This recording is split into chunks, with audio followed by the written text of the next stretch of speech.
இந்த நாம் தமிழர் கட்சியினுடைய ஒருங்கிணைப்பாளர் சீமான் இருக்கிறார் பார்த்தீங்களா, இவர் மைக்கு புலிகேசின்ற ஒரு மிகப்பெரிய பட்டத்தை வாங்கினவர். அது மட்டுமா, ஒரு பாலியல் குற்றவாளி.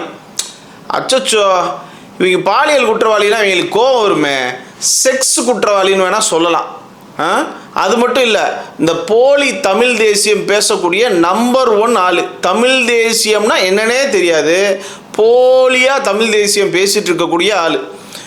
ஏன்பா இவர் இப்படி போட்டு கடைச்சி கொட்டுற அப்படின்னு கேட்டிங்கன்னா, எந்த கட்சியும் இவங்க கட்சியை சேர்ந்தவங்க, நாம் தமிழர் கட்சியை சேர்ந்தவங்களும் சீமானும் தினந்தோறும் இந்த பிறமொழியாளர்களை, தெலுங்கர்களை, இல்லைன்னா நாயக்கர்களை டெய்லி கழுவி ஊத்துறப்போ யாருமே பதில் பேசாமல் இருக்கிறனால தான் நாங்கள் இன்னைக்கு பேச வேண்டிய சூழலுக்கு வந்திருக்கிறோம். எங்கள் ஓட்டுனால தான் உங்களுக்கு அதிகாரம். அந்த அதிகாரத்தில் இருக்கக்கூடிய எந்த கட்சியும் இவரை கண்டிக்காமல் இருக்கிறதுனால தான் நாங்கள் இன்னைக்கு பேச ஆரம்பிச்சிருக்கோம். இனிமேலும் பேசிகிட்டே இருப்போம்.